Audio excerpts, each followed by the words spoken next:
two-point conversion attempt forthcoming for the Titans. Let's go, round! Flex round! Ohio! Ohio! They'll try and throw for it. And look at this. They get the turnover they needed. It's intercepted.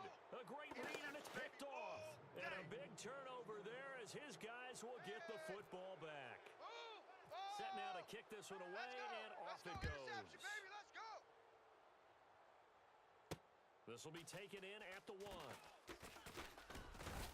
And not a bad return here. He gets it out to the 25-yard line. And the Dolphins offense now ready to go back out on the field. And last time the formula was pretty simple. One play drive, long pass. That maybe they just want to do that again, right? And that's exactly how you want to build things up. Whether it's on your grease board, right, in your playbook. Looking for his tight end, Eifert, and it's intercepted.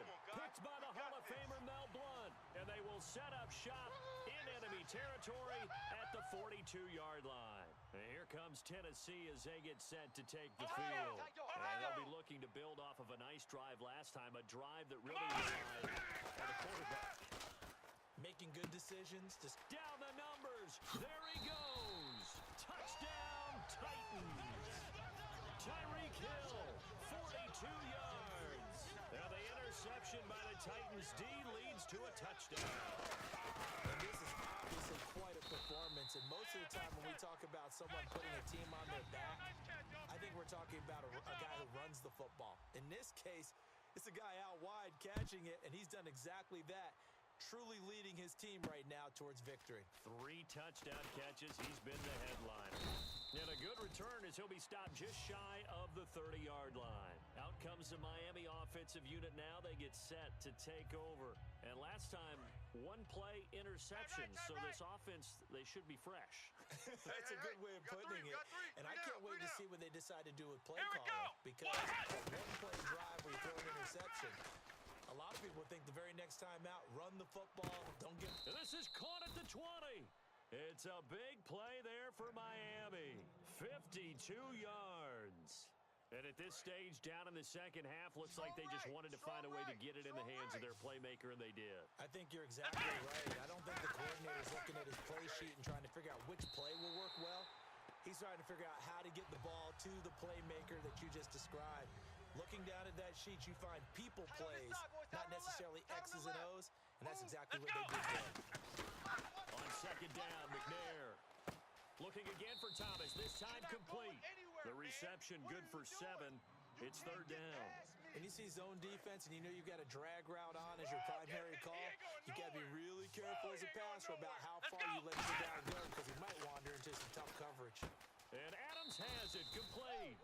And he'll take this into the end zone for a Dolphins touchdown. Davante Adams, his second touchdown of the afternoon. And the Dolphins have got it back to a one-score game. And he's able to put it through. So they got one of the 2 touchdowns they needed. Now for the onside kick.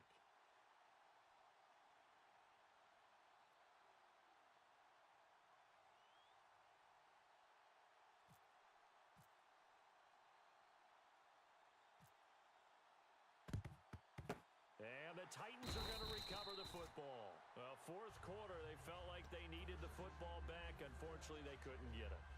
And I know we brought analytics into the game, and someone has said here that the data says that when a team's expecting an onside kick, 80% of the time, the team expecting it, they do actually recover the ball, which is what we saw here. I just wonder if that number is much more of a anecdotal type of a number. Kind of like when the coaches tell us, well, when you score on special teams, 93% of the time you win the game. I'm still waiting to see that number. Now he'll look to throw here on 2nd and 10. Going to Rawls on the dump off. And he'll go out of bounds after taking it a little further down inside the 40. 6 yards on the pickup, and all of a sudden here it's third down. Getting late here in the fourth, and if this team has any chance to win this football game, their defense obviously needs a stop here. Now the gun now on third down. And he hits his man, Matthews. And down he goes, taking it inside the 10 to the 7. That goes for a gain of 31. And this will probably be the final play before the 2-minute warning. Time for a break. We'll come back for the electrifying conclusion after this. Let's go! Big skin on the 5-yard line. It's a gain of a couple, and it'll be second and goal. Just keep the ball on the ground. Do a little pounding. Chew up some clock. If they can get it in, that might be enough to get them home. And if not, the clock is definitely their friend. And he's maybe going to get this back to the 4, but that's about all. Call it no gain that time, and now it's third and goal. I don't know about you, Brandon, but I often think to myself, in these situations, I want a back who can create his own space. Now the Dolphins are going to halt the action here. It's a timeout. It's just their first. They've got 2 more to use here in the final stages. So on 4th down, out trots the kicker in a big spot here. From the left hash, a chip shot here. And Crosby puts it through, and high fives for that one as that drive ends in 3. So, Charles, I think from a defensive perspective, you have to look at that field goal there and consider it a win. You were able to keep them within a touchdown, so no question about it. That was the kind of stand that keeps you in ball games. This fielded a few yards into the end zone. And a nice return sets him up pretty good here at the 30-yard line. Out comes the Dolphin offense now as they get set to take over here. One possession game. Time very much a factor as the offense handle this situation. Well, in a lot of cases, they should be somewhat relaxed. And I know that's counterintuitive because this is a pressure situation. But this is Friday practice every week of the season. You go into this situation, having to go downfield, limited timeouts. Good job. Now hold everything here. We're going to get a timeout by the offense. That'll leave them with just 1 remaining in this 4th quarter of play. Well, we haven't been shortchanged on offense. Another fun play to watch there on the deep pass. This game has the feel of what, a turkey bowl on Thanksgiving Day. You know, when we get together this year, when the Davises and the Gaudens get together, that's what our playbook's going to look like. Like they're drawing them up in the dirt, and so far it's working for both of them. Second down now after the incompletion. Possible run anticipation. Here's the D-line sandwiches together. Let's get some credit to the defensive guys on that play. Able to bat that one away. Sure looked like they were trying to hit the corner route. His big tight end, Tyler Eifert, the intended receiver. And that takes us from 2nd to 3rd down. Today's NFL, these big guys are featured receivers. They move them all over the place to try and find good matchups. And they had one. They were just unable to complete the pass. Let's go. They'll look to throw. Oh, look at Thomas wide open. And he gets this one all the way down inside the 15.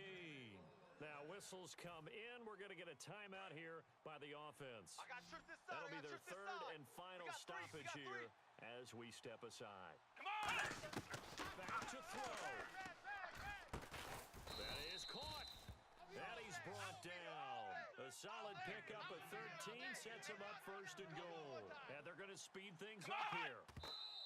And they are able to spike it, cutting it close, but 2 seconds left on the clock.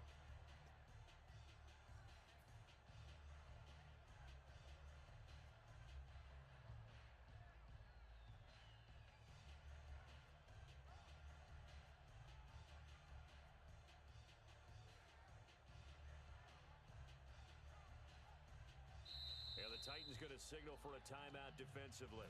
And as the 2 teams talk it over on their respective sidelines, we take a break.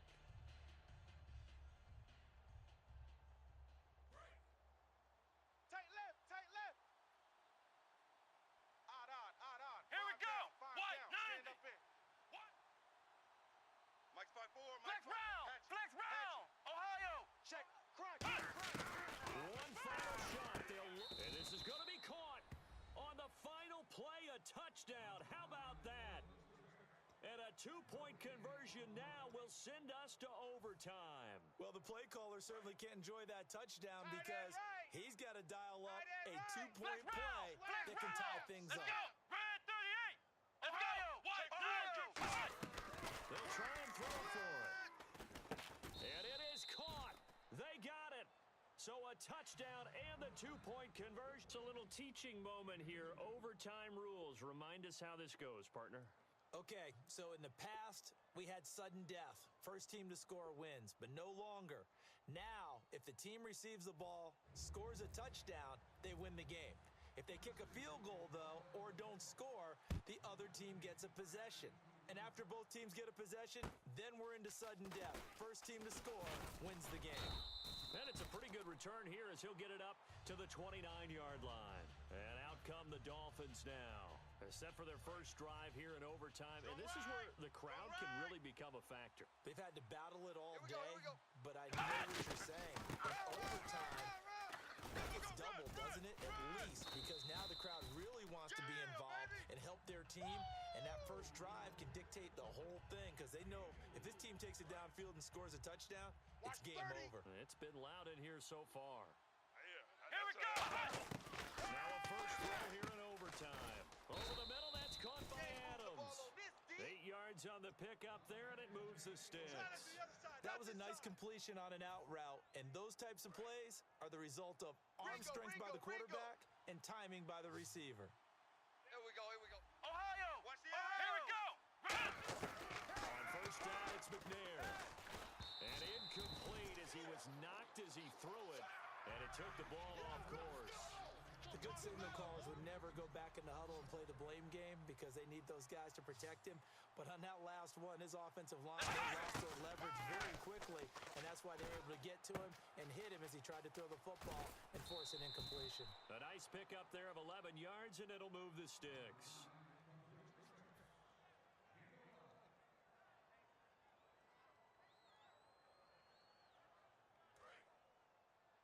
Watch right. Watch the screen. Here we go! They'll run it now out of the gun. And he's going to get this one down near the 45-yard line. A gain of 3, second down. We always like to talk about defense in terms of levels. First-level defensive line, second-level linebackers, third-level defensive backs. On that run, that was what we call a first-level run, and it was stopped by a second-level player. Over the middle, open is Thomas. 15 yards through the air and a first down. An ex-teammate used to tell me all the time, I hate experienced quarterbacks because no matter what, you really can't hide what you're doing. And I think that right there, he knew right away where the blitz was coming from, where his primary guy was going to be, and he ended up going to a secondary target for a nice game. I was just going to ask you, that wasn't the primary target, and he's so good at that, isn't he? I think he knew right away that he wasn't going to get to his primary guy. I think he read that as soon as he got to the line of scrimmage, knew where the pressure was going to come from, and said, I know how to beat that, and that's what he did. A screen complete to Crowell. And he'll be brought down at the 27-yard line. And give him 3 on the screen. He couldn't break free, and it's third down. In order for a screen pass to break big, a lot of things have to come together and be well executed. But all it takes is one small thing to go wrong and keep it from being a big game. McNair to throw. Catch here, left side, Thomas. And able to break one tackle, but then quickly brought down. 2 yards is all they'll get on the completion. It's fourth down. Now another timeout here called by the Titans. They'll be down to just 1 remaining as we step aside here in overtime.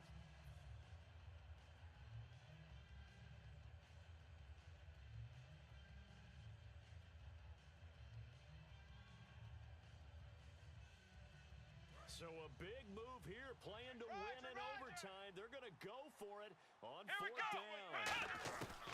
From the gun, here's McNair. And Eifert has it.